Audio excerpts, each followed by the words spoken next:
pessoal, sexta-feira, né? Vamos finalizar nossa semana de aula, tá bom? Iremos para a disciplina, gente, de ciências, página 225, separação de misturas. Tá bom? Você estudou que existem diferentes tipos de misturas e que elas podem ser formadas por diversos componentes.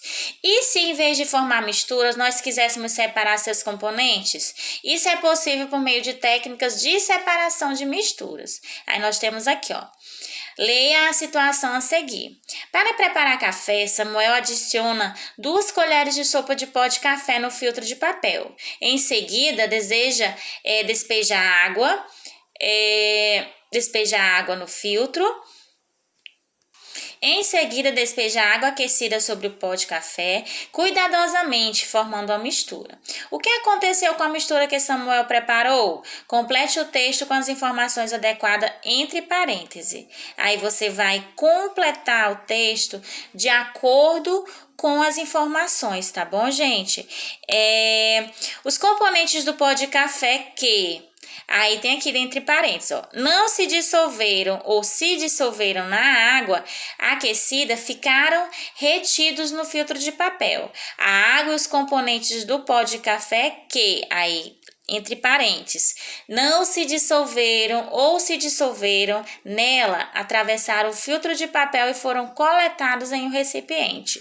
O modo como Samuel preparou o café envolve uma técnica de separação de misturas chamadas de filtração, tá bom? Além dela, existem outras técnicas como a decantação, a evaporação, a destilação e a centrifugação, tá bom, gente?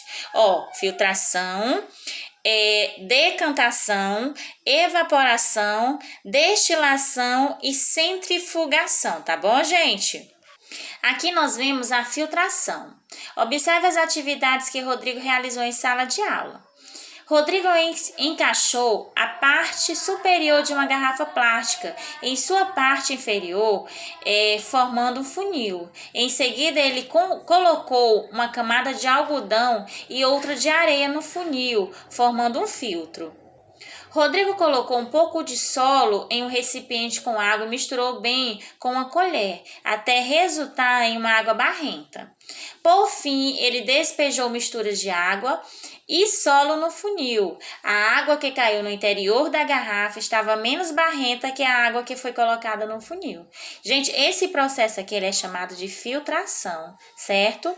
Em sua opinião, por qual razão a água que caiu no interior da garrafa estava menos barrenta que a água despejada no funil? Aí nós temos aqui, ó. A maior parte das partículas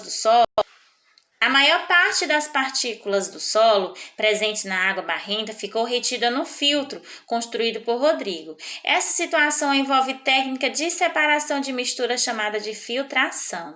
Na filtração, a mistura passa por um filtro. A maior parte dos componentes insolúveis em água e geralmente sólidos ficam retidos no filtro, enquanto o restante da mistura o atravessa. Essa técnica de separação de mistura é comum em nosso cotidiano e pode auxiliar no cuidado com a saúde. Aí aqui nós temos o nosso filtro, tá bom, gente? Ó. Decantação. Débora fez um suco de maracujá. Ela bateu a polpa da fruta no liquidificador com água, mas se esqueceu de remover as sementes que ficaram trituradas, como mostra a imagem ao lado. Como você acha que a Débora pode separar as sementes trituradas do suco sem utilizar uma peneira? O que você acha que irá acontecer com as sementes trituradas se Débora deixar o copo de suco em repouso por certo tempo? Na situação apresentada acima, as sementes do maracujá não se dissolveram na água e se depositam no fundo do copo após certo tempo de repouso. Essa situação envolve uma técnica de separação chamada decantação. Aqui, gente, ele deixou o copo repousar por alguns minutos, certo? Aí a semente foi para o fundo do copo e aí só o que ficou lá em cima foi o suco. Certo? Então, essa técnica é chamada de decantação. A decantação pode ser utilizada, por exemplo, para separar componentes da mistura que não se dissolveram na água. Nessa técnica, a mistura é deixada em repouso e, após algum tempo, seus componentes se separam, podendo flutuar ou se depositar no fundo do recipiente. Veja abaixo. Tá bom, gente? Esse processo os componentes, eles flutuam ou eles se depositam no fundo do copo, ficando só o líquido pronto para beber, tá bom? Por que você acha que a aparência da água mudou entre as etapas A e a etapa B? Por que vocês acham que mudaram, gente? O processo de evaporação diz assim: você acha que é possível separar componentes solúveis em água? O sal de cozinha é obtido da água do mar nas chamadas salinas, onde o sal é separado da água. Isso é possível graças à técnica de separação chamada de evaporação.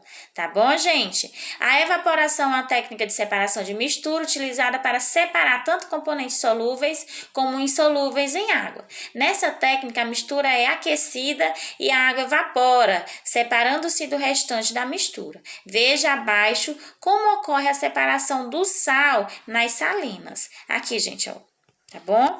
Aí diz assim, ó: a água do mar é encaminhada a tanques rasos que recebem luz solar, de diferentes solar indiretamente. Após certo tempo, a água evapora, restando o sal, que é retirado do fundo do tanque. O sal obtido após a evaporação nas salinas não podem ser diretamente consumido pelo ser humano. Esse sal precisa passar por vários processos, que incluem a adição do iodo. O iodo é nutriente essencial ao funcionamento adequado do organismo e deve ser consumido diariamente em pequena quantidade na alimentação. Então, aqui é o processo, gente, de evaporação. É como a gente obtém o sal de cozinha. Só que a gente não pode tirar diretamente do tanque aonde ele foi obtido e consumir, não. Ele tem que passar por um processo de iodação, né? Colocam o iodo para a gente poder consumir, porque o iodo ajuda no funcionamento do organismo, tá bom? Aqui do outro lado nós temos a destilação. Ó. Na destilação, as plantas produzem diferentes materiais, algumas produzem óleos, que em muitos casos são responsáveis pelo aroma dessas plantas. Muitos desses óleos são usados pelas indústrias farmacêuticas e de cosméticos e de perfumaria. Para extrair o óleo de um vegetal, como o eucalipto, as indústrias utilizam a técnica de separação chamada destilação. Essa técnica é utilizada principalmente para separar componentes sólidos e líquidos de misturas homogêneas. Veja a seguir. Aqui o processo, gente, ó. Tá bom? Vocês façam uma leitura desse processo, gente, detalhe por detalhe, certo? Ó, o primeiro, a mistura é aquecida em um recipiente. 2, o componente de mistura com menor ponto de ebulição evapora e passa para o condensador. 3, no condensador o vapor se resfria e se condensa, retornando ao estado líquido. 4. O líquido é então armazenado no recipiente com coletor. No recipiente que no caso seja o coletor. Aí nós temos o ponto de ebulição aqui, o conceito. Ó. Temperatura na qual um material passa do estado líquido para o estado gasoso. E por último, nós temos a centrifugação, gente. Outra técnica que possibilita a separação de componentes sólidos e líquidos de uma mistura é a centrifugação.